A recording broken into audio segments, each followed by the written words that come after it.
खौ लानानै जोङो नारसिननायखौ आखायाव लालांगोन बे नङा जे दिनै बिपिएफ सरकार जानायखाय जों आन्दलन खालायदों बेजों खुनु दिन लिंक गैया बिथाङा रिटायार जानानै दिनै गावखौनो सासे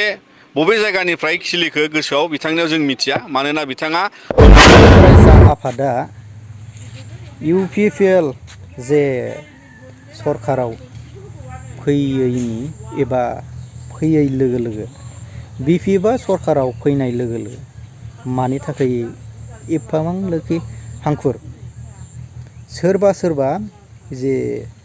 जोंनि थाखाय रानसिगोन नामा एबा गोमासिगोन नामा अब्लाबो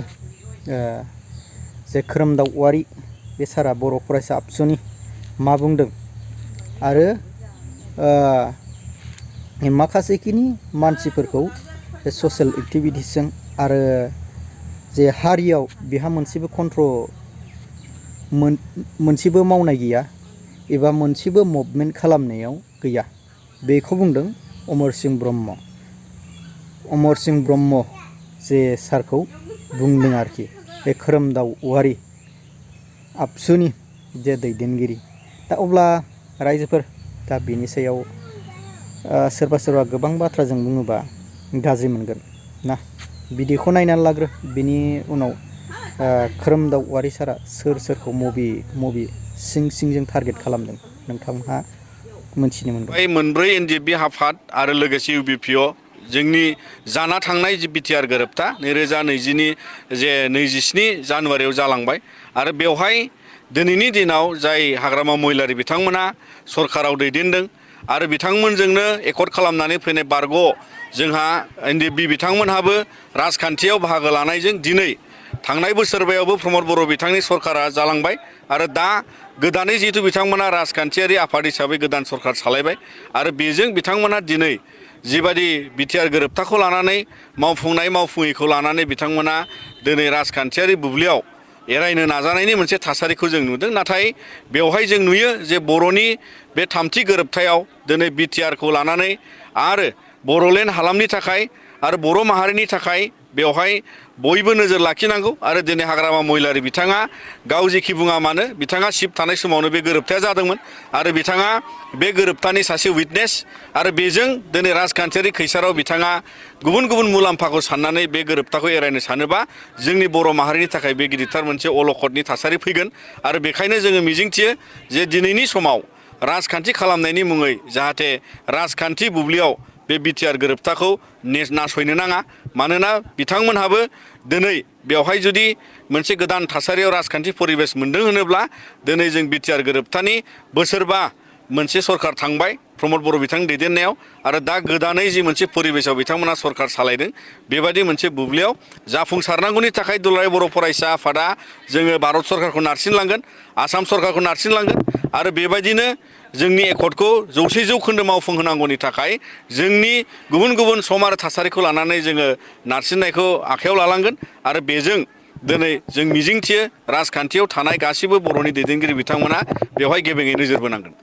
बिथाङा बुंबाय थादोंमोन जिहेतु इउपिपिएलआनो आबसुनि इउपिपिएल होननानै आरो बेनिखायनो दिनै इउपिपिएल सरकाराव गैयिनि थाखाय आबसुआ दायो मा खालामगोन सोमावसारगोन दिनै बिथांमोनहा गुबुन खैसार खालामनो थाखाय रायजोनि सिगाङाव बायदि बाथ्रा बुंनो नाजागोन नाथाय गुबै बाथ्राया बे जे नोंगौ एबसुआ एकर्डनि सागानगिरि मोनसे आफाद आरो बेवहाय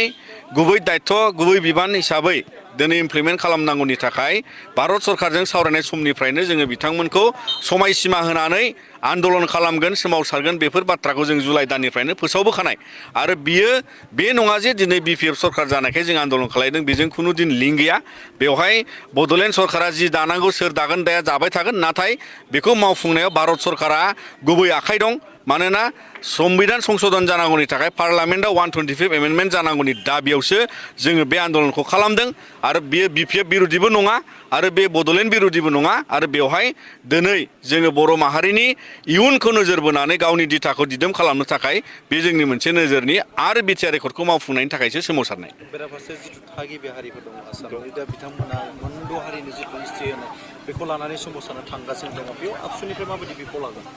जोङो बे जि आसामाव मोनद' हारिनि जे एसटि इस्युखौ लानानै जों आसामनि गासै ट्राइबेल हिसाबै दुलाराय बर' फरायसा आफादा क'र्डिनेशन कमिटि अफ ट्राइबेल अर्गेनाइजेशनजों सिसिट'आजों जयै लोगो नांनानै जायखिजाया आसामाव जोङो ट्राइबेल हिसाबै गसंथानानै एबा जोंनि थाखानाय इन्डिजिनियास ट्राइबेलफोरनि हेंथायै गोदानै ट्राइबेल जानायनि जे मोनसे सम्भाबनाखौ लानानै दिनै जायफोर सोमावसारनायनि हाबाफारि लादों बेवहाय जों मैखोमै बाहागो लागोन। बेजों लोगोसे जोङो सिगांनि जोंनि थांखि बायदियै जि दिनै गोदानै एसटि खालामनो थाङोबा थाखानाय 14टा जे जोङो बाहाय आसामाव ट्राइबेल हान्जा दङ बेयाव कमिउनिटि हिसाबै जोङो गोबां खहा जागोन होननानै जों नुहुरदों आरो बेखायनो जोङो जथायै बर'नि जोङो मोनसे माहारियारि आफाद हिसाबै जोङो ट्राइबेलनि गुबुन गुबुन दिनै 13टा आफादजों लोगो नांनानै दिनैहाय सिसिट'आनि नाजानायजों सिसिट'आनि दैदेननायाव जोङो मैखोमै हेंथा खालामनायाव बाहागो लालांगोन।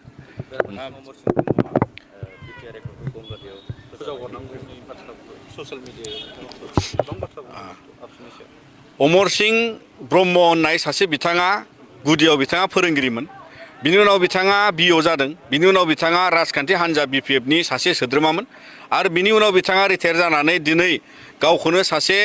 बबे जायगानिफ्राय खिलिखो गोसोआव बिथांनियाव जों मिथिया मानोना बिथाङा मोनफ्रोमबो सोमावसारनायाव जेबो बिहोमा गैया आरो बर' माहारिनि सोमावसारनायाव बेसेबांबा जे जोंहा मुंख्लं जालांबाय सुजित नार्जारिनिफ्राय जागायनानै बांबुर गोरा जागायनानै आरो गुबुन गुबुन दिनैहाय एनडिएफबि बिएलटि एबसुनि सोमावसारनायनि उनाव जोङो थामथि गोरोबथा बर'फोरनि जे मोनसे जाफुंसारनायाव बिथांहा जेबो बिहोमा गैया आरो बिथाङा दिनै बर'नि बेबादि गेदेरथार माखासे जाफुंसारनायनि जारिमिनारिनि जे मोनसे खोन्दोखौ लानानै बिथाङा बेफोरबादि बाथ्रा बुंनायनि जेबो जयगथा गैया आरो बेखायनो दिनै जों सानो जे बिथाङा बेबादि माखासे माहारिनि दलिल बा जातीयता बा जोंनि राजखान्थियारि मोनथायनि जे दलिल मोनफा मोनफा बेखौ लानानै बिथाङा बेबादि बाथ्रा बुंनायनिफ्राय गोजानाव थानांगौ आरो बिथाङा बेबादि मुंख्लं आरो बेबादि आन्दलनकारिफोरखौ मान सन्मान हानि खालामनायनि जेबो मोन्थाय गैया आरो दिनै बिथाङा जिबादि सासे रिटायार्ड सुबुं हिसाबै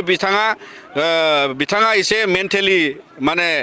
डिसअर्डार जाबाय नामा जों बेखौ सानो मानोना बिथाङा बैसोबो थांबाय आरो बेखायनो बिथाङा जानला मोनला बाथ्रा बुंनानै दिनै माने बर' माहारिनि माखासे राजनितिक दिगखौ बिथाङा गुलाय जुदाय खालामनायनि नोजोरजों बेबादि बाथ्राखौ बुंदों होननानै जों सानो मानोना बिथाङा गावजों सोर दं सोर गैया बेजों जेबो थिखना गैया आरो बिथाङा बेक्तिगत भाबे जिबादि हारियाव मा कन्ट्रिबिउसन जों जेबो मिथिया जोंबो बिथांनि मोनसे समाव सात्रमोन नाथाय बिथाङा हारिनि गेजेराव बेबादि माबा मोनसे बिहोमा दं जों खोनाफेराखै आरो बेखायनो बिथाङा हारिनि बेबादि गुलाय गुजाय खैसार खालामनायनिफ्राय गोजानाव थानांगौ आरो बिनि हेंथायै दुलाराय बर' फरायसा आफादा जोङो अराय जेखि जाया राहा लानांगौ जों लालांबाय थागोन। बुंनानै बा सोरनिबा सायाव आं इनडाइरेक्ट एबा डाइरेक्ट जावनो सानाखै दा बिसोर बै समाव 5 बोसोर समाव दा सोरबाया सरकार सालायलांनाय समाव जेबो मुभमेन्ट गैयामोन एबा थाथ'दोंमोन बा सोरबा जोंनि बर' हारिखौ नासयदोंमोन एबा बै समाव एसटि बिदों बियाखै नोंथांमोनहा मिथिगौना बै समाव सोर सिरि थाखो आरो दा जेननाय लोगो लोगोसो मानो बबेबा एसटि होनाय बा बबेयावबा सोरबा सरकारा गाज्रि मुं सुजानाय बा गोबां बिभिन्न खोथाजों दा 128 एमेन्डमेन्ट बिल 125 दो एमेन्डमेन्ट बिल बेयाव संशोधन खालामनांगौनि सायाव गोबां बर' जाथिया जोंनि बर' जाथिया सोरबा बे 125 बिलखौ इमान आपडेट जाजायो बेखौ लुगैयाखै जोङो बर' जाथि मानि गासिबखौबो लुगैयो बे बर' जाथिया जे सोरबा पलिटिकेल हानजाया दा एसटिखौ सोरबा बिनाय मानि 6 जनगोष्ठी एसटि बिनायखौ बिसोरनो होगोन बियो जाजोबनो हाया ना रायजोफोर नोंथांमोनहा मा सानो दा सोरबा दैदेनगिरि मालाय सोरनोबा सोरबा दैदेनगिरि बर' दैदेनगिरिफ्रा सोरबा बबेबा नन एसटिफोरनो सार्टिफिकेट होनाय बियो माब्लाबो जाथाव नङा आरोखि बियो मोनसे पलिटिकेल हेंग होननानै सानो सोरखौबा दा आन्दालन खालामनानै सोरखौबा सरकाराव लाबोयोबा बै समाव जिरायथ'नाय बेफोरबायदि जादों नङा होमबा दा अमर सिं ब्रह्ममोन बायदि साराबो गोबां हारिनि बिहोमा होदों दा हारिनि बिहोमा होनायाव दा हारिनि थाखाय